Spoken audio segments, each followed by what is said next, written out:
परमेश्वर हम पर अनुग्रह करे और हमको आशीष दे। वह हम पर अपने मुख का प्रकाश चमकाए, जिससे मेरी गति पृथ्वी पर और तेरा किया हुआ उद्धार सारी जातियों में जाना जाए। हे परमेश्वर, देश देश के लोग तेरा धन्यवाद करें। देश देश के सब लोग तेरा धन्यवाद करें। राज्य राज्य के लोग आनंद करें और जय जयकार करें, क्योंकि तू देश देश के लोगों का न्याय धर्म से करेगा और पृथ्वी के राज्य राज्य के लोगों की अगुवाई करेगा। हे परमेश्वर, देश देश के लोग तेरा धन्यवाद करें। देश देश के सब लोग तेरा धन्यवाद करें। भूमि ने अपनी उपज दी है।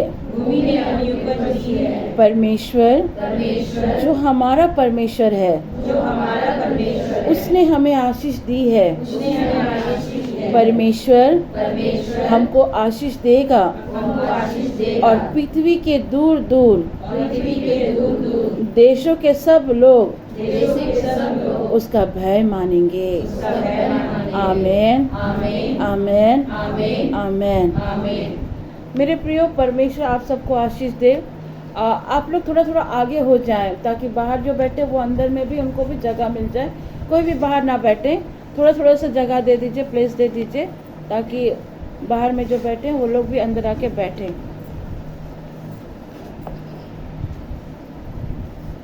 और मेरे साथ कोई उत्पत्ति 24 अध्याय को भी खोल के रखेंगे। आगे आ जाइए, आगे आ जाइए।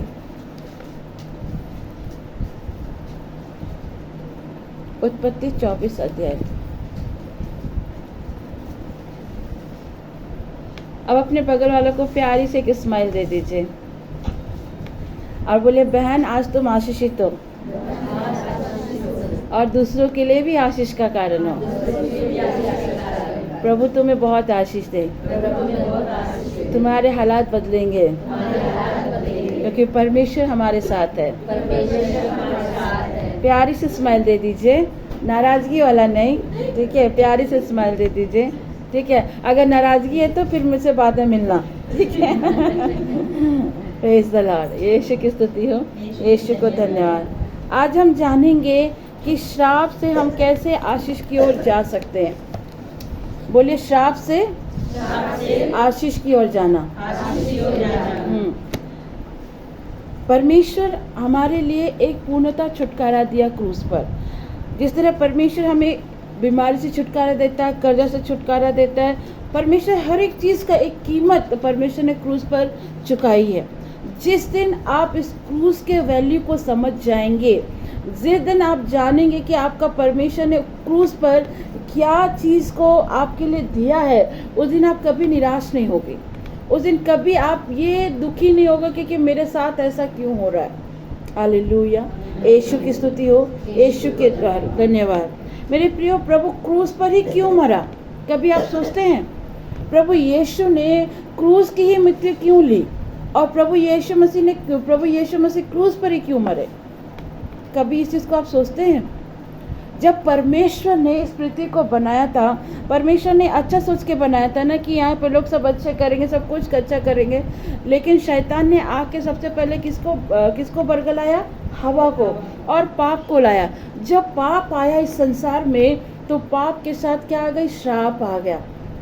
पाप जब आया तो मृत्यु नामक एक श्राप भी आया, जो हम जानते हैं कि मृत्यु एक तरह का पाप ही है, एक तरह का श्राप है।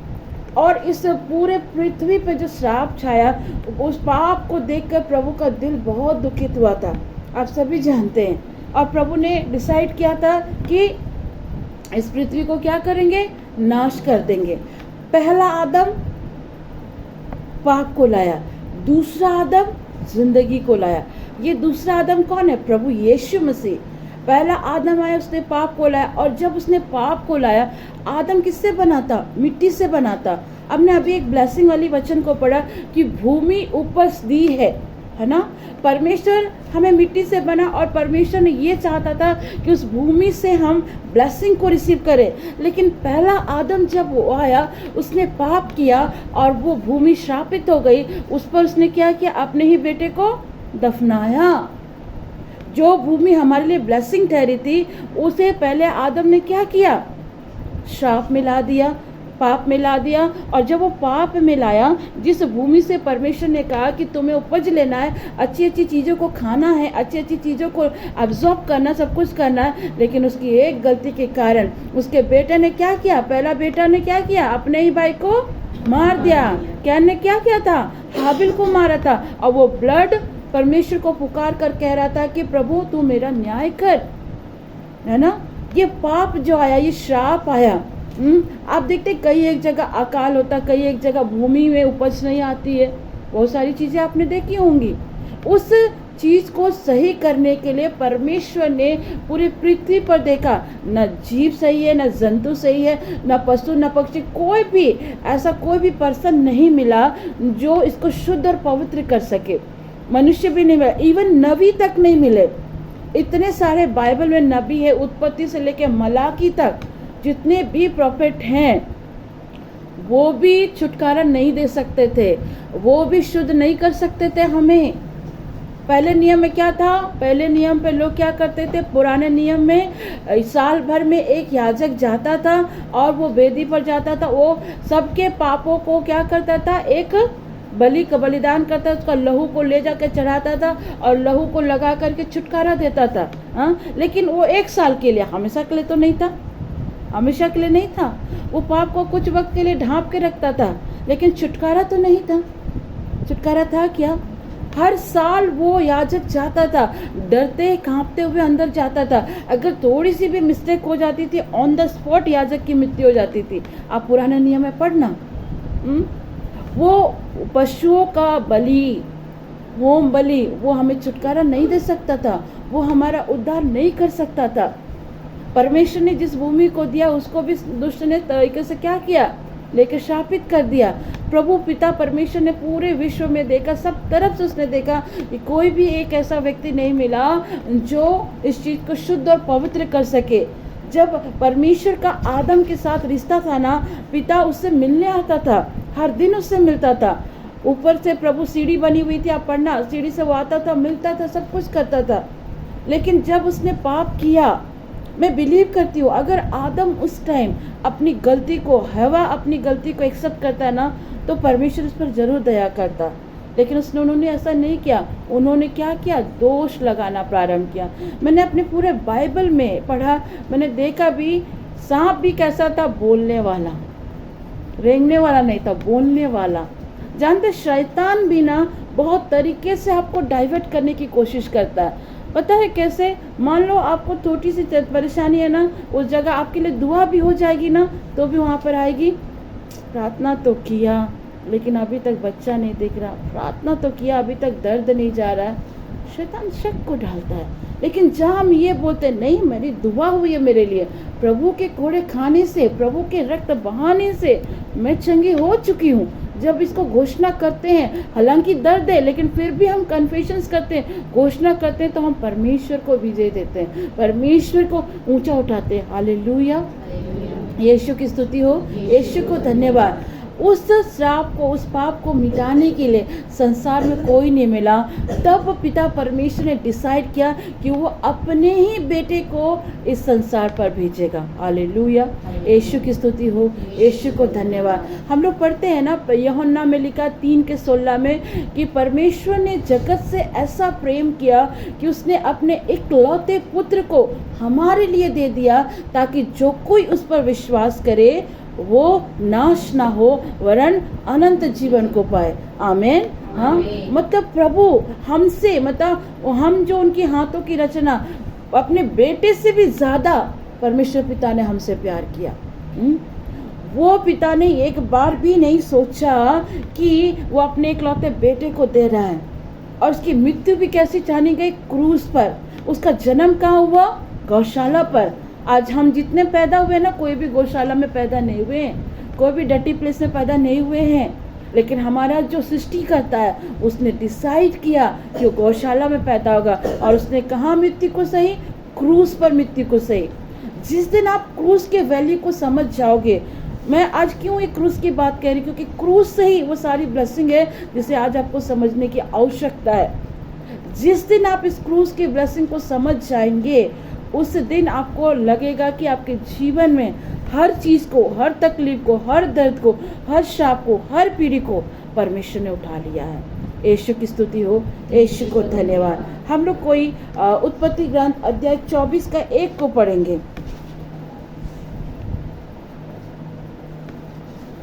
किसी को भी मिला है 2 से पढ़ेंगे। इब्राहिम वृद्ध था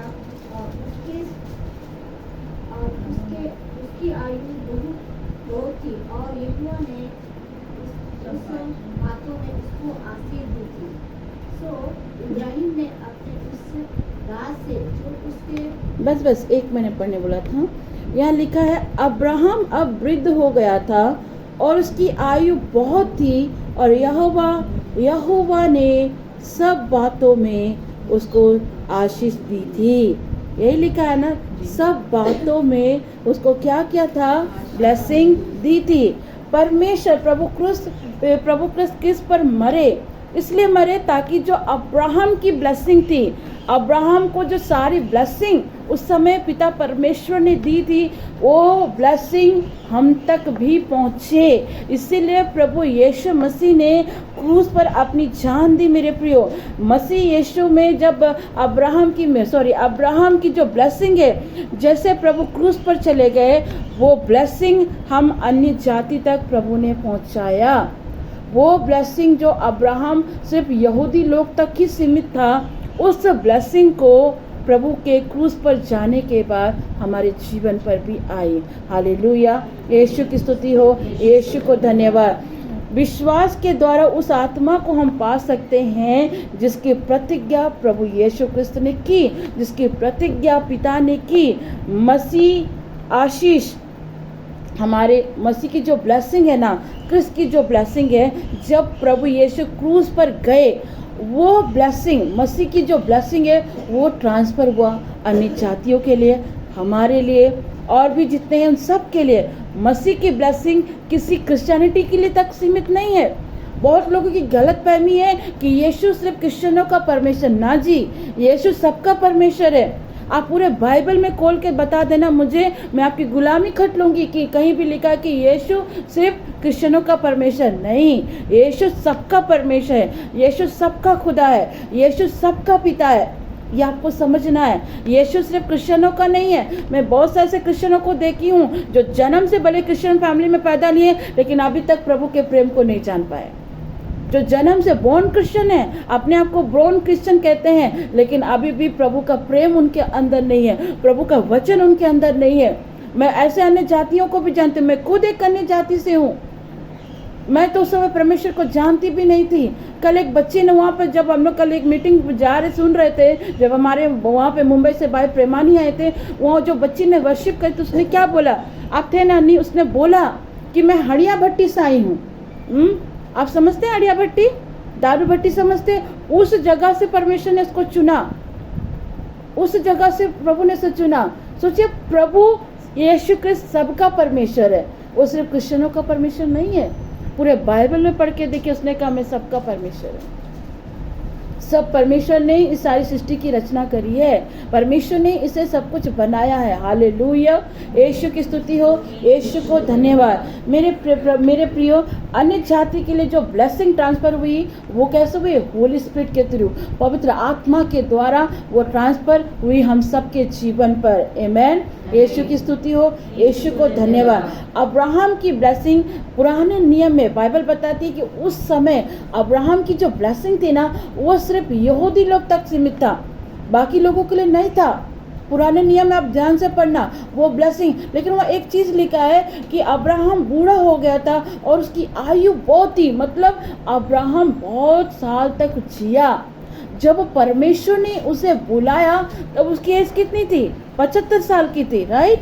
जब परमेश्वर ने उससे कहा कि हे अब्राहम तो क्या कर, हरान को छोड़ और कनान को चल, तब उस समय उसकी आयु 75 की थी। आप समझते हैं, 75 साल की उम्र में। आज तो हम 40 साल भी नहीं जी पाते हैं, 30 साल भी नहीं जी पाते हैं, क्योंकि हम, वो गलती हमारी है, क्योंकि हम बोलते हैं भाई हम जी नहीं सकते हैं, इतना उम्र हो गया, हम इतने बूढ़े हैं। ना जी, परमेश्वर ने आपको लंबी आयु दी है। भजन संहिता 90 में क्या लिखा है, मैं दीर्घायु से तृप्त करूंगा, लिखा है कि नहीं? मैं दीर्घायु से तुझे तृप्त करूंगा। परमेश्वर मतलब चाहता है कि आप लंबी आयु को जियो, आप अपने बाल बच्चे नाती पोते सबको देखो। लेकिन हम लोग आज अपने ही मुंह के बोली के चलते लंबी आयु नहीं जीते। हमेशा क्या बोलेंगे, हाय मुझे तो शुगर हो गया, मेरे को तो जोड़ पैरों में अर्थराइटिस हो गया, मेरा तो सर दर्द होता, मैं चल नहीं सकती। अपने जुबान से ही बीमारियों को अपने शरीर पर बुलाते हैं, अपने ही जुबान से क्या बोलते हैं, मुझे शुगर हो गया, मुझे अर्थराइटिस हो गई है, मैं चल नहीं सकता, मुझे वीकनेस आता है, ये होता। आप अपने ही जुबान से बीमारियों को पुकार रहे हो, और आप कैसे एक्सपेक्टेशन करते हो कि आपको लंबी आयु मिलेगी? अब्राहम 75 इयर्स का था, लेकिन कभी भी उसने बीमारी की जिक्र नहीं करी। लिखता क्या, वो बहुत वृद्ध हो चुका था, उसकी आयु बहुत हो चुकी थी। मतलब अब्राहम बीमारी से भी वो आशीषित था, बीमारी में उसको एक भी बीमारी नहीं लगी थी, वो पूरी तरह से हीलिंग था। वो चंगाई में भी आशीषित था, फिजिकली भी वो मजबूत था, फिजिकली स्ट्रेंथ भी उसकी अच्छी थी, फाइनेंशियली भी वो बहुत अच्छा था, बेबी ब्लेसिंग को भी उसको मिली। हर एक ब्लेसिंग जो परमेश्वर की ओर से व्यवस्था, विवरण 28 की जो हम लोग ब्लेसिंग पढ़ते हैं ना हर दिन अपने घरों में जो दोहरा रहे हैं, ये सारी ब्लेसिंग अब्राहम के पास थी, अब्राहम की पास थी। उसने कभी बीमारी का जिक्र नहीं किया।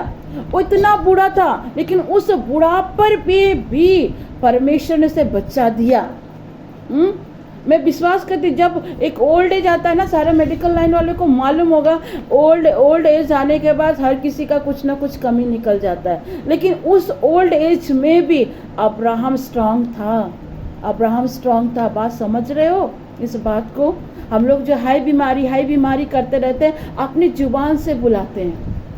आप कहो ना, मैं स्वस्थ हूँ, मैं लंबी आयु को जीऊंगी, मैं एक अच्छे हेल्दी बेबी को पैदा करूंगी, परमेश्वर का दिया हुआ फल को पैदा करूंगी, परमेश्वर ने मुझे चुना है, परमेश्वर मुझे एक अच्छा जीवन दिया है, एक अच्छा स्वास्थ्य दिया है। बीमारियों को क्यों बोलना बार बार, बीमारी को क्यों महिमा देना? अब्राहम तो कभी महिमा नहीं दिया, सारा ने तो कभी नहीं बोला। हाँ, सारा को कब फेथ हुआ? सारा से भी मिस्टेक हुई थी। परमेश्वर उसको बोला तुझे बच्चा होगा, लेकिन हंस दी, वहाँ पे हंस दी। हाँ, मेरा तो पीरियड खत्म हो गया, मैं इस बुढ़ापे में माँ बनूंगी। परमेश्वर है, वो जुबान का पुख्ता है। लिखा है वचन में कि जब तक मेरी बातें पूरी न हो जाए, आकाश और पृथ्वी टल सकती हैं, लेकिन खुदा का कहा हुआ वचन, परमेश्वर का कहा हुआ कलाम कभी नहीं टलेगा। अगर उसने बोला है रेशमी दी, तो निश्चय जान रखना बच्चा होएगा ही होगा, चाहे देर से हो चाहे जल्दी हो। अगर उसने प्रॉमिस किया, उसने बच्चा देने का बात अगर आपसे कहा है, तो उसे लिख लेना, अपने टाइम पर परमेश्वर उस फल को देगा। पर आपको हड़बड़ाने की आवश्यकता नहीं, आपको कुड़कुड़ाने की आवश्यकता नहीं। क्या हुआ, 30 साल पार हो गए, 34 साल हो गया, 40 साल हो गया, तो 40 साल में बच्चे नहीं होते क्या? हमारे यहाँ आइए, हम आपको गवाहियाँ देंगे। बहुत सारे ऐसे हमारे सिस्टर हैं जिनको 40 से अबव है, उनको परमेश्वर ने बच्चा दिया। हमारी एक ऐसी बहन है, हटिया में, रांची में रहती है, उनका तो यूट्रस का कुछ आता पता ही नहीं था, उसको बच्चा दे सकता है, तो क्या वो आपको नहीं दे सकता? हाँ, शाप है, बंधन है, वो सारे शाप और बंधन को आज परमेश्वर तोड़ेगा। हालेलुया, यीशु की स्तुति हो, यीशु को धन्यवाद। आज आपको सोचना है, वो सारी ब्लेसिंग जो अब्राहम के पास थी, बीमारी से वो हील था, फिजिकली स्ट्रांग था, फाइनेंशियली वो बहुत ब्लेस्ड था, बहुत हर चीज़ से वो ब्लेसिंग था, फैमिली में भी। इवन उसके अंदर इतने सारे लोग रहते थे, फिर भी उसके अंदर एक इंटरनली पीस था। आज हमारे घर में देखिए, 2 आदमी रहे, 3 आदमी रहे, लेकिन फिर भी टेंशन, फिर भी किचकिच, फिर भी बहुत सारी चीज़ें हो जाती हैं। और अब्राहम तो कितने लोगों को लेकर चलता था, छोटी छोटी बातों में हम लोग टेंशन लेते हैं। उस जगह अब्राहम को सोचिए। आज मैं दोपहर की बात बता रही हूँ, मैं अपने हस्बैंड को कुछ ऐसा बोल रही थी, तो मुझे क्या बोला, एकदम शांत रहो, तुमको पता नहीं है कि परमेश्वर तुम्हारे लिए इतना कुछ पूरा कर रहा, क्या वो आगे पूरा नहीं कर सकता है? मैं शॉक्ड हो गई। मैं उनके मुंह से सुन बोला, आपने क्या बोला, फिर से बोलिए। मैंने उनको दोबारा पूछा। हमारा परमेश्वर सब कुछ पूरा कर सकता है। वो आपके मांगने से ज़्यादा, वो आपके सोचने से ज़्यादा, वो जानता है आपकी नीड क्या है। उसका नाम यहोवा एल शदाई ऐसे ही नहीं रखा गया है। तुम मांगते क्या हो, तुम सोचते क्या हो, उससे पहले ही परमेश्वर तुम्हें देना चाहता है। हालेलुया। बहुत बार हम अपने स्वार्थ को पाने के लिए दुआ करते हैं, लेकिन परमेश्वर वही देगा जो वो जानता है तुम्हारे लिए अच्छा है। तुम्हें लगता है कि वो मेरे लिए सही है, लेकिन परमेश्वर को पता है कि तुम्हारे लिए क्या सही है।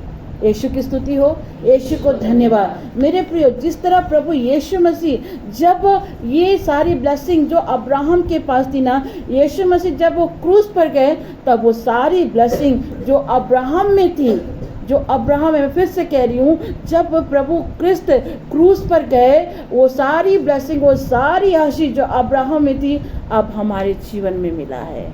आमेन, हालेलुया। यीशु की स्तुति हो, यीशु को धन्यवाद। अब्राहम हर बातों में आशीषित था। वो एक प्रॉफिट था, वो एक प्रिस्ट था, वो एक किंग भी था। और परमेश्वर हमें यही चाहता कि हम भी वही बने। हम राजा की संतान है। हमारे अंदर में भी एक भविष्यवक्ता है, हमारे अंदर भी एक याजक है। याजक कैसे? आप अपने घर के याजक हो। आप घर को चलाते हो ना, आप घर के याजक हो। आपके अंदर वो सारी चीज़ें। अब्राहम हर प्रकार से आशीषित था। कोई भी ऐसी चीज़ नहीं थी जो उसको प्रभु ने ब्लेसिंग नहीं दी थी। वो एक प्रॉफिट था, वो एक प्रिस्ट था, वो एक किंग था। वो पूरे इज़राइल को क्या करता था? चलाता था। वो भविष्यवाणियाँ करता था, वो नबी था, खुदा की इबादत करता था। अब्राहम के पास उस समय बाइबल नहीं थे, लेकिन फिर भी वो नबी था। वो खुदा, अब्राहम के पास, मैं अगर कहूँ, अब्राहम के पास तो पवित्र आत्मा भी उस टाइम नहीं था, लेकिन फिर भी वो खुदा की उपस्थिति में चलता था, खुदा की अगुवाई में चलता था। वो एक नबी भी था। आज वही ब्लेसिंग परमेश्वर ने हमें और आपको दी है। यीशु की स्तुति हो, यीशु को धन्यवाद। बोलिए अपना दाहिना उठा के कि अब्राहम की आशीष प्रभु क्रूस पर जाने पर आज हमें मिली है। मैं अपने घर पर आशीषित हूँ, क्योंकि खुदा ने मुझे क्रूस से वो सारी आशीष दी है। मैं एक नबी हूँ, मैं एक भविष्यवक्ता हूँ, मैं एक राजा हूँ। वो सारी ब्लेसिंग प्रभु ने आज हमें दी है। आमेन, आमेन, आमेन। मेरे प्रियो, परमेश्वर का वचन बताता है कि आज इस बात की सच्चाई को जानने के लिए नए नियम में संत पौलुस गलातियों की पुस्तक को एक लेटर लिखते हैं। आप इस लेटर को पढ़ना, वहाँ आप जब पढ़ोगे ना, शुरू में ही वहाँ पर पौलुस ने लेटर लिखते ही पहले ईश्वर को धन्यवाद दिया। उसके बाद गलाती की कलीसिया को, न्यू टेस्टामेंट में है, आप पढ़ना गलातियंस के चैप्टर, वहाँ लिखा है कि शुरू से ही, वहाँ जैसे ही पौल ने लेटर लिखा, वो गलाती की कलीसिया को डांटना प्रारंभ किया। शुरू से, प्रारंभ से ही उसने गलाती की कलीसिया को क्या किया? डांटना प्रारंभ किया। क्योंकि गलाती की कलीसिया ने क्या करी थी? बहुत सारे ऐसे चीज़ों में वो उलझे हुए थे, वो प्रभु की इस ब्लेसिंग को देखना ही नहीं चाह रहे थे। इसलिए जैसे ही उसने गलाती की पुस्तक को लिखता, लेटर लिखता है, तो वो बोलता है कि वहाँ पर उसने सबसे पहले उन लोगों को डांटना प्रारंभ किया, सुनाना प्रारंभ किया। वो उसको बोल रहा है कि आप लोग क्रूस की सच्चाई को समझ ही नहीं पा रहे हो, जो क्रिस्त ने मेरे और आपके लिए दिया। गलाती की कलीसिया को डांटते हुए कहता, पौलुस कहता है, क्रूस में प्रभु ने तुम्हारे लिए हर वो बंधन को, हर वो श्राप को, हर वो बीमारी को क्रूस पर प्रभु क्रिस्त ने कीमत अदा करी है। लेकिन आप इस बात को समझ ही नहीं पा रहे, आप इस बात को समझना ही नहीं चाहते। कारण ये भी था कि गलाती की जो कलीसिया थी ना, गलातियों का जो चर्च था, वो चर्च बहुत सारे अपने इस चीज़ों के लिए नियम बना दिया था प्रभु के पास आने के लिए। बहुत सारे उन्होंने कानून, बहुत सारे लॉ उसने बना दिया था, ताकि इन चीज़ों को वो लोग समझना ही नहीं चाहते थे। कारण क्या था? एविल स्पिरिट, शैतान ने क्या किया था? उन लोगों के माइंड में विचक्राफ्ट किया था, उनके माइंड को बांध करके रखा था। कई बार शैतान हमारे भी माइंड को डिस्टर्ब करता है, बांध कर रखता है। ताकि हम प्रभु की सच्चाई को देख ना सके, प्रभु के दिए हुए ब्लेसिंग को देख ना सके, प्रभु के दिए हुए उस आशीष को देख ना सके। बहुत बार शैतान इस तरह का काम करता है। बाइबल में लिखा है ना, अंत के दिन में बहुत से भरमाने वाले आएंगे। लिखा है कि नहीं लिखा है? अंत के दिनों में बहुत से ऐसे प्रचारक आएंगे, बहुत सारे ऐसे लोग आएंगे जो आपको उलझा देंगे। आप देख रहे हैं माता यरूशलेम वाले लोग निकल गए हैं। आपने देखा होगा माता यरूशलेम और क्या क्या यहोवा विटनेस। मैं एक चीज बता रही हूँ, परमेश्वर के वचन को पढ़िए तभी आप इन बरमाने वालों से बचोगे। लेकिन बाइबल बताती है कि बहुत सारे बरमाने वाले लोग आएंगे, मतलब उस टाइम में भी थे। उस नए नियम में परमेश्वर का जो वचन लिखा उस टाइम में भी ये भरमाने वाले लोग थे। और भरमाने वाले लोग कहाँ पे आएंगे पता है? विश्वासियों के बीच में, चर्च में आएंगे। वो देखेंगे कि कौन व्यक्ति प्रभु का वचन को सुनता है, नहीं सुनता। शैतान उस ताक में रहता है कि कौन व्यक्ति प्रभु के साथ चल रहा है, नहीं चल रहा है, किसका जीवन कैसा है, कौन कितने फेथ पे चल रहा, वो देखेगा और वो भरमाने की कोशिश करेगा। हालेलुया, वो भरमाने की कोशिश करेगा। इसलिए मेरे प्रियो, परमेश्वर का वचन कहता है कि सच को जानना है तो आपको बाइबल पढ़ने की आवश्यकता है। आप इतना, मैं ये नहीं कहती हूँ कि आप पूरे दिन बाइबल में समय बिताओ, ये हर किसी के लिए पॉसिबल नहीं है। लेकिन जो पढ़ते हैं, प्रेज द लॉर्ड। लेकिन बाइबल का वचन कहता है कि आप सुबह उठ के दुआ करके जब आप बाइबल पढ़ते हैं उसमें से एक वचन को ले और उसको मनन करें। क्योंकि स्तोत्र संहिता में क्या लिखा, दाऊद क्या कहता है, वहाँ पे लिखा है, रात दिन मेरे वचन को क्या कर, तू मनन कर। और जब आप परमेश्वर के वचन को मनन करेंगे ना, वो सारी टेंशन, वो सारी बीमारी, सारे कर्जे, शैतान का किया हुआ हर विचक्राफ्ट सब टूटना प्रारंभ करेगा। हालेलुया, यीशु की स्तुति हो, यीशु को धन्यवाद। उस गलाती की कलीसियाओं पर भी दुष्ट ने ऐसा विचक्राफ्ट माइंड में किया था, जादू टोना किया था। उस प्रकार का जादू टोना ना, माइंड को किस तरह से उलझा देने वाला, दिमाग को किस तरह से अलग चीज पर ले जाने वाला। बहुत सारी चीजें बता रही। मैं एक हफ्ता से मेरे साथ भी कुछ ऐसा हो रहा था। मैं प्रेयर कर रही हूँ लेकिन मैं प्रार्थना नहीं कर पा रही हूँ। ऐसा लग रहा था कि कोई चीज़ मुझे रोक कर रखा है। मैं 2 मिनट नहीं होता मैं फ़ोन ही को पकड़ रही, बार बार मेरे को फ़ोन पकड़ने का दिल हो रहा है, बार बार मुझे फ़ोन में चेक करने का दिल हो रहा है। ये क्या था? रुकावट एक माइंड स्पिरिट को पकड़ के रखा था। दुआ करने बैठ रही फिर भी दुआ नहीं कर पा रही हूँ। वचन को पढ़ रही हूँ लेकिन वचन मनन नहीं कर पा रही हूँ। स्पिरिट ने बांधने की कोशिश करी, पर मैंने डिसाइड किया कुछ भी होगा मैं प्रभु की उपस्थिति में आऊंगी। और मैंने फास्टिंग किया। मैं आपको मुंह पे बता रही, कुछ बंधनों को तोड़ने के लिए आपको उपवास की भी आवश्यकता होती है। और मैंने उपवास किया। मैंने खुदा से कहा, खुदा ये फ़ोन मेरा परमेश्वर नहीं है, ये चीज़ें मेरी परमेश्वर नहीं है, मुझे इन सब चीज़ों से आप छुटकारा दे, आपकी आत्मा मुझे सहायता करे। कई बार शैतान क्या करता है ना, इतना उलझा देता है, इतने फ़ोन्स आ जाते हैं, इतने फ़ोन। जब बाइबल लेके पढ़ने बैठती हूँ तो इतना फ़ोन्स आ जाता है, कुछ आ जाता है, ताकि मैं बाइबल भी ना पढ़ पाऊँ। वो जानता है कि अगर वो कलाम में बैठेगी परमेश्वर की ब्लेसिंग को लेगी और उसको उसका छुटकारा मिल जाएगा।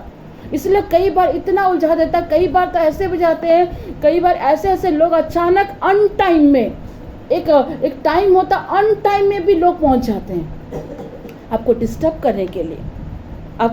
करने के लिए, ताकि आपका प्रेयर लाइफ डिस्टर्ब हो। पर आपको अपना शेड्यूल टाइट करना चाहिए। जब आप प्रार्थना करने बैठ रहे, अपने फ़ोन को एक साइड रखिए, अपने फ़ोन को स्विच ऑफ कर दीजिए, खुदा के साथ बैठिए, परमेश्वर के साथ बैठिए। जब आप प्रार्थना कर रहे हैं, ऐसा नहीं, बहुत सारे लोग क्या करते हैं, प्रार्थना भी कर रहे हैं, फ़ोन भी चालू है, इधर पढ़ रहे भी, फ़ोन आ रहा है, बेटा फ़ोन दे दे, फ़ोन आ रहा है, इधर बात भी कर रहे हैं, दुआ भी कर रहे हैं। ऐसा नहीं होता है। शैतान उलझा रहा, आपको उलझा रहा, मैं आपको बता रही हूँ। परमेश्वर के साथ जब आप संगति कर रहे हैं, भले आप 5 मिनट ही करें, उस टाइम अपने फ़ोन को साइड करिए।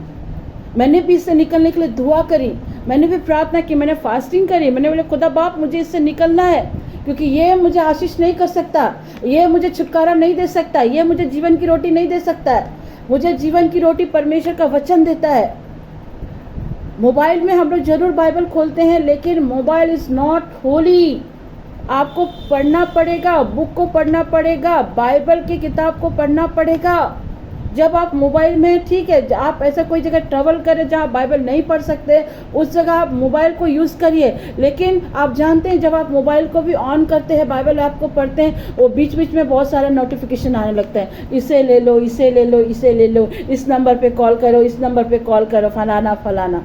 हाँ, आप देखना आता है। मैंने एक बार क्या किया था ना, मैं कहीं ट्रैवल कर रही थी, मैं पढ़ नहीं पा रही थी, मैंने बाइबल को खोला, ऐप को खोला, आ रहा है फलाना फलाना बंगाली बाबा से संपर्क करें। क्या बोलूँ, हाँ, जिसको बच्चे नहीं और इस नंबर पर संपर्क करें, जिसका प्रेमी से प्रेमिका बिछड़ के इस नंबर पर संपर्क करें। हाँ, ये सारी चीज़ें आते हैं। इसलिए मैं कह रही हूँ, फ़ोन इज़ नॉट होली। आपको टेक्स्ट को पढ़ना पड़ेगा, बुक को पढ़ना पड़ेगा। आप देखिए कहीं शैतान आपको तो नहीं उलझा रहा है। जब आप दुआ कर रहे हो, आप वचन पढ़ रहे हो। मेरी बेटी को भी मैंने एक दिन बोला कि बेटा टीवी में मूवी मत देखना, ये सही चीज़ नहीं है। मेरी बेटी ने मुझे डायरेक्टली बोला, मम्मा एक ही तो पिक्चर देखते हैं पूरे दिन में। हाँ, और उसका ताता भी आ गया था। ताता बोलता थोड़ा सा तो चलता हूँ। बोला अच्छा ठीक है ताता, आप ही समझाइए, अभी मैं उनको नहीं समझाऊंगी, एक टाइम आएगा परमेश्वर से खुद बात करेगा। और मैंने दुआ करी और मैंने बोला खुदा बाप मेरी बेटी से तू बात कर, उसको सही डायरेक्शन दे। और जब मीटिंग पे लेके गई, प्रेयर मीटिंग पे, उसने सुना और उसने आके बोला मम्मा आप मुझे पिक्चर नहीं देखना, आप मुझे रील नहीं देखना। Praise the Lord. परमेश्वर आपको सिखाता है। आप अपने बच्चों को भी सिखाइए क्या सही और क्या गलत है। आप जैसा शिक्षा दोगे ना, बच्चे वैसे ही सीखेंगे। बच्चे का एक दिल कोमल होता है, कोमल की तरह, उनका हार्ट सॉफ्ट होता है। आप जैसा उसको शिक्षा देंगे वैसे सिखाएंगे। अगर मैं उसी जगह अपने बेटी को डांट कर बोलती मूवी मत देखो, ये सब गलत है, उसको मारती या उसको डांटती, तो क्या वो समझ पाती? नहीं। आपको अपने बच्चों के साथ एक फ्रेंड की तरह बिहेवियर करना चाहिए, तभी आपका बच्चा आपके साथ क्लोज रहेगा, वो आपसे हर बात को शेयर करेगा। लेकिन हमेशा डांटते रहो, मारते पीटते रहो, तो ये तो सही नहीं, ये तो गलत है ना। अपने बच्चों के साथ भी फ्रेंड होना सीखिए, ताकि आपका बच्चा आपको सारी चीज़ें सिखाए। मैंने अपनी बेटी को भी फास्टिंग करना सिखाया कि फास्टिंग करना है। बच्चे भूख लग रहा मम्मा, नहीं तुमको फास्टिंग करना है। जब हम फास्टिंग करते हैं, अपने बॉडी को कंट्रोल करते हैं, अपने सोल को कंट्रोल करते हैं। हालेलुया, यीशु की स्तुति हो।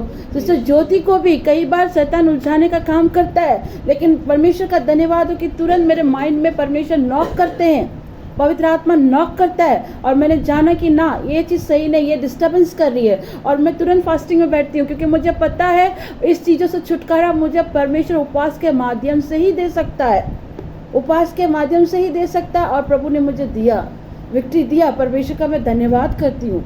यीशु की स्तुति हो, यीशु को धन्यवाद। उसी तरह गलातियों की कलीसिया में भी उसने इस तरह से माइंड को बांध करके रखा था कि वो परमेश्वर की उस ब्लेसिंग को वो लोग समझना ही नहीं चाहते थे। क्रूस को, क्रिस्त के पास जाने के लिए इतने सारे उन्होंने नियम बना दिया था कि पूछो मत। प्रभु यीशु मसीह चर्च में कोई नियम नहीं बनाए थे। अनुशासन अच्छी बात है, डिसिप्लिन अच्छी बात है। जब हम चर्च में जाते हैं, हम संगतियां करते हैं, अच्छी बात है कि हमें सीधा और स्ट्रेट बैठना चाहिए, अपने फ़ोन को साइलेंट रखना चाहिए, परमेश्वर के वचन को ऑनर करना चाहिए। इसका मतलब ये नहीं कि आप उसके लिए बहुत सारे नियम कानून बना दो। प्रभु कृष्ण ने कोई नियम कानून नहीं बनाए, कोई जात पात नहीं बनाया, कोई काला गोरा का भेद नहीं बनाया, कोई मोटा पतला का भेद नहीं बनाया। कृष्ण के लिए सब समान है। लेकिन गलाती की कलीसिया इस भेदभाव को कर रही थी, जात पात को, ऊंच नीच को, रंग को लेकर के हर एक चीज़ के लिए करती। इसलिए संत पौलुस उसको लिखते हैं और डांटते हैं कि आप लोग उस क्रूस के ब्लेसिंग को क्यों नहीं समझ रहे हैं। उस श्राप और बंधन को, वो सारी छुटकारे आपके नियम से नहीं आ सकते। आपके जीवन को कोई नियम या कोई पादरी, कोई ब्रदर, कोई सिस्टर नहीं बदल सकता। सिस्टर ज्योति भी नहीं बदल सकती है। आपको बदलने की ताकत सिर्फ और सिर्फ प्रभु परमेश्वर यीशु क्रिस्त ही रख सकते हैं। यीशु मसीह जब किसी से मुलाकात करते हैं ना, उसकी जिंदगियां बदल जाती है। हालेलुया, प्रभु की स्तुति हो, प्रभु का धन्यवाद। और इसका पुख्ता गवाही संत पौलुस ही हैं। प्रेरितों के कार्य में संत पौलुस एक टाइम क्या थे, शाऊल था उनका नाम। वो क्या करते थे, जितने भी क्रिस्त लोग संगति करते थे सबको मारते थे, पीटते थे और बंदी गृह में ले जाते थे। इवन स्तुपनुस की मृत्यु पर भी वो सहभागी हुए थे। वो इतना सताते थे और कलीसिया उसके लिए प्रार्थना करती थी। वो हर दिन प्रार्थना करती थी कि प्रभु इस व्यक्ति ने हमारे जीना हराम कर दिया। उन्होंने पौलुस को मारने का षड्यंत्र नहीं रचा। ध्यान देना, यहाँ कुछ समझा रही हूँ। उन्होंने पौलुस को मारने का षड्यंत्र नहीं दिया। उन्होंने कोई भी ये चीज़ नहीं, उन्होंने अपने परेशानी को क्या किया, प्रभु के पास लेकर गए और प्रभु से क्या कहने लगा कि ये जो व्यक्ति शाऊल है हमारी कलीसिया को सता रहा, हमारे लोगों को मार रहा, पीट रहा है, बंदी गृह तक ले जा रहा। वो प्रार्थना करती थी, कलीसिया दुआएं करती थी। पता है, जब हम ये जो हमारी संगति है ना, जो हम खुदा का शुक्र करते हैं, ये संगति जो प्रभु ने हमें दिया ना, प्रभु को बहुत धन्यवाद देते हैं। जब एक छोटी संगति मिलकर दुआ करती है ना, बड़े बड़े चिन्ह और चमत्कार हो जाते हैं। हालेलुया, यीशु की स्तुति हो, यीशु को धन्यवाद। आप कोई भी हो, किसी भी चर्च से बिलोंग करते हो, किसी भी जाति से हो, किसी भी धर्म से आप बिलोंग करते हो, लेकिन जब आप एक संगति में बैठते हो, आप एक प्रार्थना में बैठते हो ना, वो संगति की प्रार्थना बड़ी ब्लेसिंग को लाती है। हालेलुया। जिस तरह पतरस बंदी गृह में था और पतरस को मारने का, कल उसको फांसी देना है, और यहाँ कलीसिया क्या कर रही थी, लौ लगाकर प्रार्थना कर रही थी। आप जानते हैं ना, आपने पढ़ा होगा प्रेरितों के कार्य में, किस तरह पतरस को मारने का तैयारी किया जा रहा था, कल उसकी फांसी होगी, और पतरस निरंतर आराम से सोया हुआ है, उसको कोई टेंशन नहीं, कोई फिक्र नहीं। लेकिन उसी जगह हम और आप रहते, अगर बोलता आज तो जब पुलिस उठा कर ले जाएगी, हमारा तो खाना पीना ही गोल हो जाता है। क्यों ले जाएगी, किस लिए ले जाएगी, क्या किया मैंने? अब डायरेक्ट बोलेंगे नहीं नहीं नहीं, क्रिश्चियन धर्म में जाना ही नहीं भाई, ये लोग उठा के जेल में ले जाएगा। लेकिन क्या पतरस ने ऐसा किया? नहीं किया। लेकिन पतरस के लिए कलीसिया प्रार्थना कर रही थी, कलीसिया लौ लगाकर प्रार्थना। हम लोग क्यों नाइट प्रेयर करते हैं? पता है, नाइट प्रेयर का एक बड़ी ब्लेसिंग है। बहुत लोग बोलते हैं कि सिस्टर ज्योति तो नाइट प्रेयर करवाती, कहाँ ऐसा नाइट प्रेयर होता, कहीं नहीं लिखा, कुछ नहीं। जरा बाइबल खोल के पढ़ लीजिए, कलीसिया भी नाइट प्रेयर करती थी, आप जरा खोल के पढ़ लीजिए। बहुत लोग बोलते हैं सिस्टर तो हर महीना 2 महीना में नाइट प्रेयर करवा देते, कहाँ लिखा? अरे थोड़ा बाइबल खोल के पढ़ लो, नाइट प्रेयर का क्या ब्लेसिंग है, तब समझोगे। और कलीसिया सुबह से लेकर रात तक पूरे होल नाइट वो प्रेयर कर रहे थे, और भोर के समय पतरस को क्या किया, स्वर्गदूत ने उठा करके वहाँ तक पहुँचा दिया। हालेलुया, यीशु की स्तुति हो, यीशु को धन्यवाद। और यहाँ जब पौलुस शाऊल बनकर लोगों को सता रहा था, उस समय कलीसिया दुआ कर रही थी कि प्रभु इस व्यक्ति को आप ही ठीक कर सकते हैं, इस इंसान को आप ही ठीक कर सकते हैं। तब प्रभु ने क्या कहा? प्रभु स्वयं उस व्यक्ति से मिलने के लिए पृथ्वी पर वापस आए।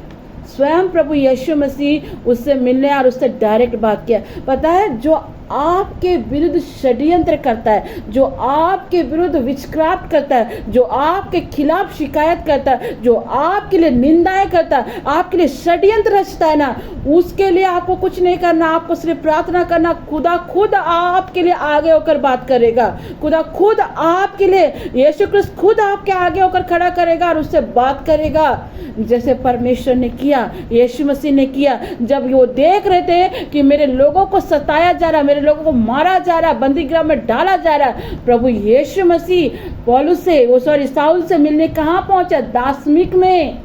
जब वो दासमिक को लेटर लेकर जा रहा था कि ये सारे क्रिश्चियन वाले लोगों को क्या करें, मार करके जेल में डाल दिया जाए, ऑन द स्पॉट प्रभु यीशु मसीह दासमिक में उससे मुलाकात किए, और जब मुलाकात किए तब वो गिर गया, घोड़े पर जा रहा था, गिर गया, और वहाँ उसकी आंखें धुंधला गई। उसने प्रभु ने उससे पूछा, हे शाऊल तू मुझे क्यों सताता है? तब वो क्या कहता है? प्रभु आप कौन है जो मैं आपको सताऊं? तो वो कहता, मैं यीशु मसीह, मैं यीशु नासरी हूँ। प्रभु ने अपने घर का नाम को भी नहीं बोला, क्योंकि वो नाजरत में पैदा हुए थे। बोलता, मैं यीशु नासरी हूँ। जब आपके साथ कोई गलत करता है, जब कोई आपके विरुद्ध षड्यंत्र रचता है, कोई आपके विरुद्ध निंदा कर रहा है, अनिता दीदी कोई आपके विरुद्ध, आपके बेटे के विरुद्ध भी षड्यंत्र क्यों ना करे, आपकी बच्चे को दूर करने का भी षड्यंत्र क्यों ना करे, आपको जमीन के लेकर षड्यंत्र क्यों ना करे, आज प्रभु यीशु मसीह आपसे कहता है, मैं तेरे आगे खड़ा हूं और मैं उन लोगों से बात करूंगा। हालेलुया। जैसे पौलुस को परमेश्वर ने खुद आकर कहा कि तू मेरे लोगों को क्यों सताता है, तू मेरे लोगों को क्यों तंग करता है, परमेश्वर आपके लिए बात करेगा मेरे प्रियो। परमेश्वर आपके सामने आपके लिए खड़ा, पर आपको क्या करना है? न उसके विरुद्ध कुछ बोलना है, न उसकी निंदा करना, वरन उसके लिए आपको प्रार्थना करना है। आपको उसके लिए सिर्फ प्रार्थना चढ़ाना। रेशमी दी, आपको भी प्रार्थना चढ़ाना है। खुदा बाप उनके जीवन को आप बदलें। आपने मुझे वहाँ भेजा तो एस्तर की भांति इस्तेमाल करें। परमेश्वर से कहिए, परमेश्वर हर एक की जिंदगी को बदल सकता है। आप खुद से लड़ने जाओगे, हार जाओगे मेरे प्रियो, लेकिन जब आप अपना युद्ध, अपना हर एक चीज परमेश्वर के आगे रखोगे ना, परमेश्वर आपके लिए बात करेगा। परमेश्वर आपके लिए बात करेगा।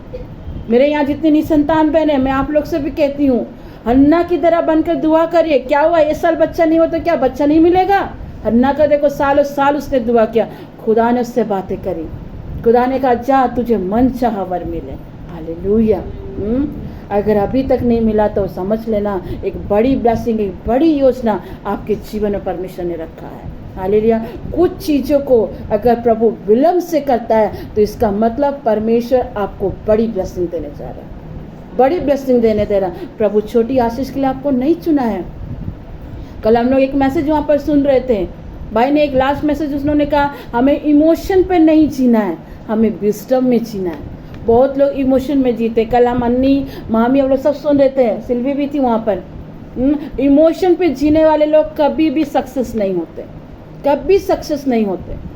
नीति वचन में लिखा है ना, बुद्धिमान स्त्री घर बनाती है, आंसू बहाने वाली भावुक स्त्री कभी घर नहीं बनाती है।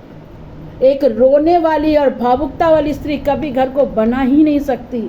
लेकिन एक बुद्धिमान स्त्री जो ईश्वर का भय मानती है, प्रार्थना करती है, उपवास करती है, सुबह उठकर सबसे पहले खुदा की उपस्थिति में जाती है, वो स्त्री घर को बनाती है।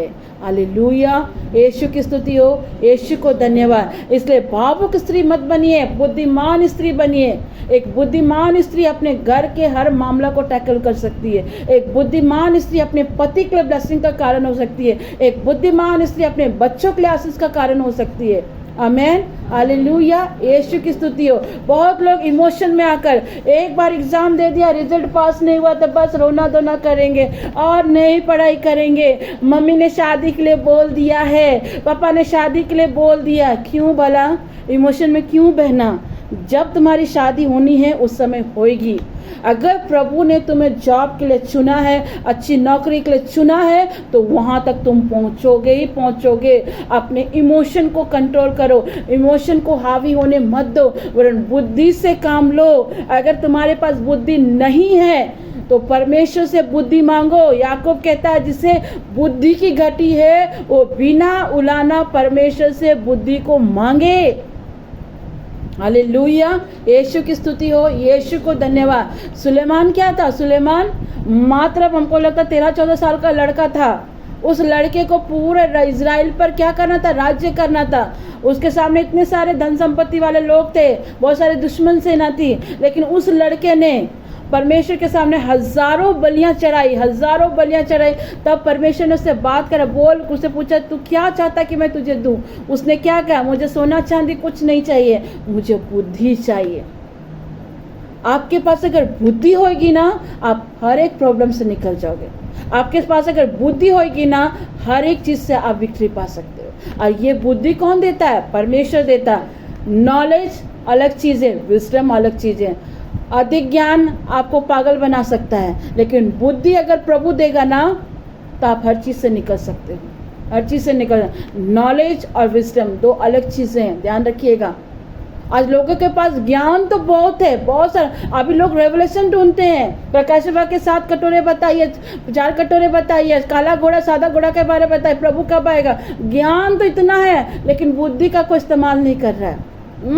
ज्ञान की तरह बाइबल को पढ़ दे रहा है। यहाँ लिखा है, एक ने मुझसे कहा था, सिस्टर जी आपके बाइबल में तो सारे पाप को बताया कि क्या बोलते हैं, दाऊद ने गलती करी, यहोदा ने अपने ही बहू के साथ रिलेशनशिप बनाया।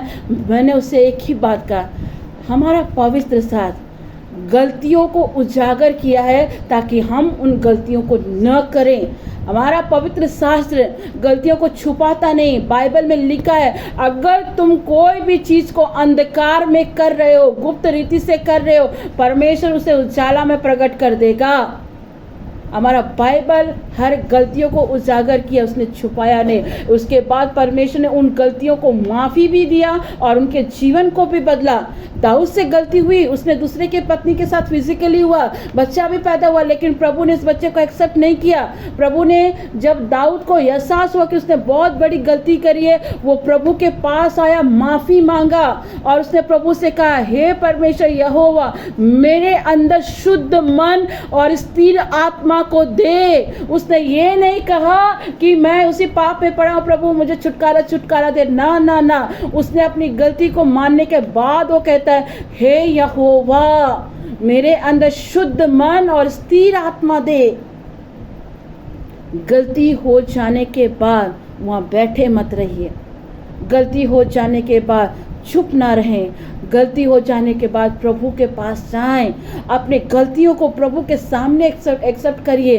दाऊद ने अपनी गलती को एक्सेप्ट करी और प्रभु ने इसके गलती को माफ़ किया। उसके बाद उसे एक बेटा दिया, सुलेमान। और आपको पता है, दाऊद जब बहुत बूढ़ा हो गया था, आप में से कितने लोग इस चीज़ को जानते नहीं जानता, आई डोंट नो, पर मैं आपको बता, दाऊद जब बहुत बूढ़ा हो गया था ना, उसे बहुत ठंड लग रही थी, तब उसके लोगों ने डिसाइड किया उसको जवान यंग लड़की प्रोवाइड की जाए ताकि उसकी बॉडी गर्म रहे। लेकिन मजाल है कि दाऊद कोई भी यंग लड़की के साथ सोया, किसी के साथ नहीं सोया, क्योंकि उसने अपनी गलती का पश्चाताप कर लिया था, पश्चाताप किया था जो उसने जवानी में गलती करी थी। बुढ़ापा में उसको इतनी ठंड लगती थी, लोग सोचते थे कि दाऊद कभी भी मर जाएगा, लेकिन उस प्रजा के लोगों ने, उसके अपने मंत्री लोगों ने डिसाइड किया कि हमारे राजा को एक जवान यंग लड़की प्रोवाइड की जाए ताकि उसके बॉडी को गर्म रखा जाए। लेकिन दाऊद ने उसको एक्सेप्ट नहीं किया। दाऊद ने किसी भी यंग लड़की के साथ कभी और रिश्ता नहीं बनाया, क्योंकि उसने परमेश्वर के सामने पश्चाताप किया। हमारा परमेश्वर महान है मेरे प्रियो। आज आप किसी भी परिस्थिति से गुजर रहे ना, आज आपको क्रूस को देखने की आवश्यकता है। आज आपको उस क्रूस पर देखिए जब परमेश्वर ने आपके लिए हर वो ब्लेसिंग को, जो प्रभु ने कीमत क्रूस पर चुकाई, उसको समझने की आज आपको आवश्यकता है। प्रभु ने कोई नियम नहीं बनाया मेरे प्रियो। नियम से परमेश्वर बोलता, नियम के द्वारा तुम छुटकारा नहीं पा सकते, लॉ के द्वारा आपका उद्धार नहीं हो सकता। छुटकारा, उद्धार, पाप, शाप, हर बंधन का छुटकारा क्रूस है, जहाँ परमेश्वर ने आपके लिए कीमत अदा की है। हालेलुया, यीशु की स्तुति हो, यीशु को धन्यवाद। मेरे प्रियो, बहुत लोग क्या करते हैं, बहुत सारे प्रचारकों में देखी हूँ, सुनती भी हूँ, और बहुत सारे लोगों को देखती हूँ कि बहुत लोग बहुत सारी बातों को मिक्स कर करके, वचनों को मिक्स कर करके लंबा खींच देते हैं। हाँ, बहुत लोग तो लोगों को डरा भी देते हैं कि भाई तू इतना दान नहीं देगा, इतना दशमांश नहीं देगा तो प्रभु तुझे दंड देगा, तुझे बीमारी देगी, तुझे ये होगा, तेरा ये। ना ना ना ना, प्रभु चाहता है जो खुशी से देता है, हर्ष से देता है, प्रभु उससे खुश होता है। किसी से डरा के आप दान लेते हो, किसी को ये करके आप धमका कर, किसी को नीचा दिखाकर अगर उसे कुछ लेते हो ना, किसी के अच्छाई का फ़ायदा उठाकर उसे कुछ ले रहे हो, उसका भी लेखा आपको देना पड़ेगा भाई, उसका भी लेखा देना पड़ेगा। हालेलुया। किसी दूसरे के साथ कभी भी अपने आप को तुलना मत करिए। आप जो हैं, जैसे हैं, प्रभु के लिए अति प्रिय हैं, अति प्रिय हैं। परमेश्वर ने आपका नाम यहाँ लिख रखा है, इस जगह पर हथेली पर उसने आपका नाम लिया है। आपका हर एक का फेस परमेश्वर के हाथ पर बना हुआ है। ऐसा नहीं है, आप जितने यहाँ बैठे, इंक्लूडिंग मी, मेरा भी फेस परमेश्वर के हाथ पर बना हुआ है। हालेलुया, यीशु की स्तुति हो, यीशु को धन्यवाद। परमेश्वर की महिमा करते हैं। हम सब के अंदर परमेश्वर की आत्मा है। मैं आपको बता रही हूँ, हम लोग एक जगह प्रेयर के लिए गए थे, और उस जगह जब हम लोग प्रेयर पे गए थे ना, एक आंटी के अंदर स्पिरिट थी, डेविल स्पिरिट थी, और वो जाने का नाम ही नहीं कर रही थी। लास्ट में हमने प्रेयर वाली ब्लेसिंग ऑयल को लगा, जैसे मैंने अपना हाथ उठाया वो पीछे हट गई, बोलती तुम्हारे हाथ में मुझे यीशु का हाथ दिखता है। हमारा परमेश्वर, इट मीन्स हमारा परमेश्वर हमारे साथ है, हमारे अंदर है। और उन्होंने एक्सेप्ट किया अपनी गलती को और बोला कि आज के बाद मैं ऐसा काम नहीं करूँगी। हालेलुया, यीशु की स्तुति हो, यीशु को धन्यवाद। मेरे प्रियो, आज आपको सोचना, एक बात सोचना, आज मैं आपसे सबसे कह रही हूँ, आप जरा सोचो, आप तो एक संसारिक माता पिता, जब आपके जवान बच्चे, छोटे बच्चे आपके साथ टेबल पे खाना नहीं खाते तो आपको कितना बुरा लगता होगा ना। आप इतना प्यार से अपने पति के लिए, अपने बच्चे के लिए खाना बनाते हैं, और वो खाना जब आपका बच्चा आपके साथ नहीं खाता है, आपको बुरा लगता है कि नहीं लगता है? कि जब आप उसके लिए कुछ बना रहे हैं, कुछ कर रहे हैं, और वो खाना नहीं खाता, वो बाहर चला जाता है, नशा कर लेता है, बाहर चला जाता है, पार्टी वगैरह में चला जाता है, आपको फील होता है कि नहीं फील होता है? मुझे फील होता है, मैं मुंह पे बोल रही हूँ, मुझे बुरा लगता है जब अगर मैं हम लोग अपने परिवार के साथ खाना ना खाने बैठे ना, हमें बुरा लगता है। क्योंकि प्रभु जिस तरह एक संसारिक माँ बाप को बुरा लगता है कि उसके बच्चे उसके साथ भोजन नहीं करें, उसी तरह स्वर्गीय पिता को भी कितना बुरा लगता होगा जब आप उसके वचन को नहीं पढ़ते, जब आप संगतियाँ नहीं करते, जब आप उसकी उपस्थिति में नहीं जाते हैं। उसने आपके लिए बहुत बड़ी कीमत अदा की है। आप जानना चाहते हैं प्रभु यीशु ने क्रूस पर क्या किया आपके लिए? आप जानना चाहते हो? बस ख़त्म ही करने वाली हूँ मैं, लंबा नहीं है ये मैसेज। आप जानना चाहते हो प्रभु यीशु ने आपके लिए क्या किया? प्रभु यीशु मसीह जब क्रूस पर लटका ना, सबसे पहली बात आप ध्यान देना, क्रूस पर आप क्या देखते हो? इस क्रूस पर आप क्या देखते हो कि जब प्रभु उस क्रूस पर लटका, सबसे पहले उसने क्या किया? वो शर्म को, वो दर्द को उसने अपने ऊपर लिया। मेरे प्रिय, वो यंग लड़का था। प्रभु यीशु मसीह कोई बुढ़ापे में क्रूस पर नहीं गए थे, 35 साल की उम्र पर ही गए थे। उस जवान इंसान के सारे कपड़े नोच लिए गए थे, उसे मात्र एक कच्छे पर लटका दिया गया था। वो शर्म को, उस दर्द को प्रभु ने ले लिया। उसके खुद के पिता ने उसे छोड़ दिया, उसके खुद के पिता, क्योंकि यहोवा परमेश्वर पाप से घृणा करता है। उसके खुद के पिता ने, स्वर्गदूतों ने उसे छोड़ दीजिए। सो कितना दर्द होता होगा।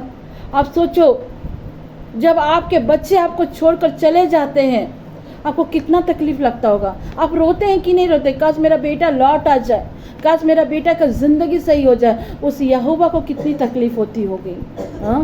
वहाँ उस जगह उसके खुद के पिता ने, स्वर्गदूतों ने इसे छोड़ दिया। इवन वो जगह अंधकार हो गया था। आप पढ़ना, पूरा घोर अंधकार में वो थे, घोर अंधकार में वो क्रूस पर रो रहे थे। प्रभु यीशु मसीह उस क्रूस पर रो रहे थे। वो कह रहे थे, एली एली शबक्तानी, तूने मुझे क्यों छोड़ दिया? वो क्रूस पर जब वो गए, वो रो रहे थे मेरे प्रियो। उस जगह पर वो दर्द को वो ले रहे थे जो मेरा और आपका था। उसने सारे पापों को लिया, सारे श्रापों को लिया, हर वो दर्द उसके खुद के लोगों ने उसे ठुकरा दिया। उसके खुद के लोगों ने, जो एक समय से राजा मानते थे, उसे गुरु मानते थे, उन लोगों ने भी उनसे क्या किया? पीछे हट गए, ठुकरा दिया उनको। प्रभु यीशु ने आपके वो सारी चीज़ों को लिया। क्रूस पर कुछ भी नहीं था। अगर आप ध्यान देंगे ना, क्रूस पर कुछ भी नहीं था, न छत था न कुछ था। दोनों हाथ पे खीले लगे हुए थे, पैरों पर खीले लगे हुए थे, माथे पे कांटों का मुकुट टंगा हुआ था। वो दर्द को परमेश्वर पिता ने आपका ले लिया। उसके शरीर में एक भी कपड़ा नहीं था। वो दर्द को परमेश्वर ने, जो मेरा और आपका था, उसे परमेश्वर ने क्या किया? ले लिया। वो सारे श्राप को ले लिया। वो जो सारे श्राप पूर्वजों से, वो जो सारे पाप, दर्द जो परमेश्वर पिता का था, जो परमेश्वर पिता, जो हमारा पाप था, जो हमारा श्राप था, वो सारे पापों को, श्रापों को कृष्ण ने ले लिया। कृष्ण ने ले लिया। पता है, आज आपको लगता है आपकी छोटी से छोटी तकलीफ को परमेश्वर जानता है। मेरे प्रियो, मैं आपको बता रही, परमेश्वर, पता है आपको, जब वो क्रूस पर गया ना, पृथ्वी और स्वर्ग के द्वारा भी वो ठुकराया गया। उसने कोई पाप नहीं करी थी। वो निष्कलंक था, निष्कलंक। आज मैं क्यों ये बात कह रही हूँ आप लोगों को? वो निष्कलंक मेमना था, उसने कोई दोष नहीं किया था। जिस दिन आप उस क्रूस को निहारोगे ना, आपको आपका दर्द कम लगेगा। आज हम लोग क्या करते हैं? एक लड़का ने मुझे प्यार किया, छोड़ दिया, बस हम लोग रोना धोना करते, डिप्रेशन में चले जाते हैं। कभी उस पर ध्यान दिया जिसने तुम्हें पाने के लिए अपने आप को उस क्रूस पर दे दिया? आज हम लोग ये सोचते हैं कि वो श्राप जो मेरे परिवार से आ रहा है, उससे छुटकारा कैसे पाए, उसके लिए हम अपने परिवार को कोसते। कभी तुमने सोचा कि तुम्हारे श्राप को, तुम्हारी बीमारी को क्रूस पर प्रभु ने लिया? आज छोटी छोटी बातों के लिए हम गिल्ट महसूस करते हैं। आप सोचो, जवान था, उस जवान परमेश्वर को क्या किया? नंगा कर दिया। वो दर्द को आपका लिया, आपकी बीमारी को लिया, आपके तकलीफ़ों को लिया। पता है जब प्रभु के पीठ पे कोड़ा चढ़ रहा था ना, वो आप पढ़ना, मैं आपको बता रही हूँ, उस कोड़े पर ना इतने बड़े बड़े नकुले चीज़ थे। जब कोड़ा लगता था ना, मीट साथ में उठ जाता था। 39 उन्होंने 39 कोड़े उन्होंने खाया। कभी आप सोचते हैं कि प्रभु ने हमारे लिए क्या किया और आप बस अपने ही गम में बैठे रहते हैं? कभी ध्यान दीजिए कि परमेश्वर ने मेरे और आपके लिए कितनी बड़ी कीमत अदा की है। वो आज आपके सारे श्राप को, सारे पाप को, हर दर्द को उसने अपने ऊपर लिया ताकि आप वो ब्लेसिंग को पाओ। उसने सारे श्रापों को, हर बंधन, हर जादू टोना, हर वो चीज़ को उसने ले लिया। मैं आपको बता रही हूँ, जब मुझे भी प्यार में धोखा मिला था ना, मुझे ऐसा लग रहा था कि मेरी ज़िंदगी समाप्त हो गई थी। मैं भी सोच रही थी मैं आप सुसाइड कर लूँ, मुझे जीने का कोई अधिकार नहीं। शादी टूट गई, जिससे प्यार के उसने छोड़ दिया। मुझे लग रहा था मेरी ज़िंदगी ख़त्म हो गई, समाप्त हो गया, मैं सुसाइड करने जा रही थी। आज मुँह पे बता रही हूँ आपको। और जैसे मैं अपने घर में बैठे पंखे पे लटकने का निर्णय ले रही थी, तब प्रभु का क्रूस मेरे सामने आया और मुझे कहा, उसे देख। जिस समय मुझे लग रहा था मेरा सब कुछ समाप्त हो गया, उस जगह परमेश्वर ने मुझे कहा कि अगर तुम्हारे शरीर को कोई बर्बाद करे तो करे, लेकिन उससे डरो जो शरीर आत्मा को घात करता है। मैं तुझसे प्रेम करता हूँ, मेरी उपस्थिति में चल। तब मैंने जाना कि मनुष्य का प्रेम छलावा होता है, लेकिन प्रभु का प्रेम कभी छलावा नहीं होता है। और उस परमेश्वर को मैंने अपनी ज़िंदगी समर्पित करी, क्या था अगर मैं उस समय शैतान की बात को सुनती और सुसाइड कर लेती, आज मैं भटकते रहती। मैं आपको बता रही, मेरी आत्मा वहाँ तक भी नहीं जाती। लिखा हुआ बाइबल में साफ लिखा हुआ है कि जो लोग सुसाइड करते हैं, जिनको जो अकाल मृत्यु होते हैं, उनको नरक में भी जगह नहीं है। लेकिन उस जगह मैंने शैतान की बातों को डिनाई किया और मैंने प्रभु की आवाज़ को सुनना महत्व दिया। और मैंने कहा, खुदा बाप, मेरे जीवन में पहला स्थान तू है, मेरा पहला प्यार तू है और मरते दम तक भी तू ही मेरा प्यार रहेगा। एक मनुष्य भी आपको इतना प्यार नहीं कर सकता मेरे प्रियो। छोटी सी बात में पति अपनी पत्नी से बात नहीं करता, छोटी सी बात में पत्नी अपने पति से बात नहीं करते। अपने बच्चे हमें छोड़कर चले जाते हैं। जिस माँ ने तुझे 9 महीना पेट में रखा, पाला पोसा बड़ा किया, उसकी बात तुम्हें बर्दाश्त नहीं थी, गुस्से से कहते हो कि तुमने किया क्या? कभी सोचा है कि उस माँ का दर्द क्या था जब तुम उसके पेट में थे? कैसे तुम्हें उसने पाला पोसा, कैसे तुम्हें बड़ा किया? कभी सोचा तुमने? बस छोटी सी बात को लेके हम लोग गुस्सा दिखा देते हैं कि तुम करती क्या हो मेरे लिए, तुमने किया क्या मेरे लिए। अरे जब तुम छोटे थे ना, तुम अपना डायपर भी चेंज नहीं कर पाते होगे, तुम बोलना भी नहीं जानते होगे, तुम पेट में से लात मारते थे। वो दर्द को भी तुम्हारी माँ ने सहा है। पर हम अपने माँ बाप के प्यार को नहीं समझते, छोड़कर चले जाते हैं। मनुष्य का प्रेम ना छलावा होता है मेरे प्रियो, लेकिन प्रभु आपको कभी नहीं छोड़ेगा, कभी नहीं छोड़ेगा, क्योंकि वो कहता है, बाइबल के वचन में लिखा है, मैं तेरे बुढ़ापे के समय तक, तेरे बाल पकने के समय तक भी मैं तेरे साथ खड़ा रहूँगा। आज मेरी सास को देखिए, 2 बेटे हैं, बेटियां हैं। मैं आपको अपने घर का एग्जांपल दे रही हूँ। तो क्या मैं अपने सास के साथ रह पा रही हूँ? मेरा देवर भी कभी कभार रह पाता, ना मेरे ननद लोग रह पाते हैं। उनके बुढ़ापे के सहारा तक मैं भी परमेश्वर उनके साथ खड़ा। मैं अपने सास के लिए हर दिन प्रार्थना करती हूँ। मैं बोलती हूँ, प्रभु मेरे सास को तू दीर्घायु देना, उसको बल देना, क्योंकि वो हमारे लिए आशीष का कारण है। लेकिन आज बहुत सारे घर में जाइए, सास से तो बहू का पड़ता ही नहीं है, बहू का सास से नहीं पड़ता है, क्योंकि आप उस तरह का प्रेम ही नहीं करने जानते ही नहीं है। बस गुस्सा एक दूसरे का देखते हो। क्या मेरी सास मुझे नहीं डांटती हैं? डांटती हैं। क्या मेरी सास मुझसे प्यार नहीं करती? करती हैं। लेकिन हम लोग क्या है, उस प्रेम से चलते हैं। मेरी सास अकेले रहती हैं, आपको मुँह पे बता रही हूँ, अकेले रहती, इतने बड़े घर को, खेती बाड़ी सब कुछ देखती हैं वो,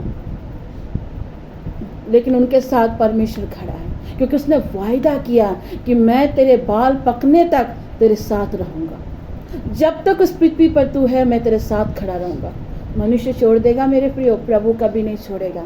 इसलिए सबसे ज़्यादा भरोसा और सबसे ज़्यादा ईमान अपने परमेश्वर पर रखना। वो तुम्हारे बाल पकने तक तुम्हारे साथ खड़ा रहेगा। बच्चे भी आपको छोड़ के चले जाएंगे, पति भी छोड़ के चला जाएगा। पति से लड़ाई हो जाए तो 1 हफ्ता 2 हफ्ता आपसे बात नहीं करेगा, लेकिन परमेश्वर हर दिन आपसे बात करेगा, हर दिन आपसे बात करेगा, क्योंकि वो आपसे प्रेम करता है। मैंने कहा ना कि परमेश्वर ने जगत से ऐसा प्रेम किया कि उसने अपने इकलौते बेटे को दे दिया, ताकि जो कोई उसके बेटे पर विश्वास करे वो अनंत जीवन को पाता है। आमीन।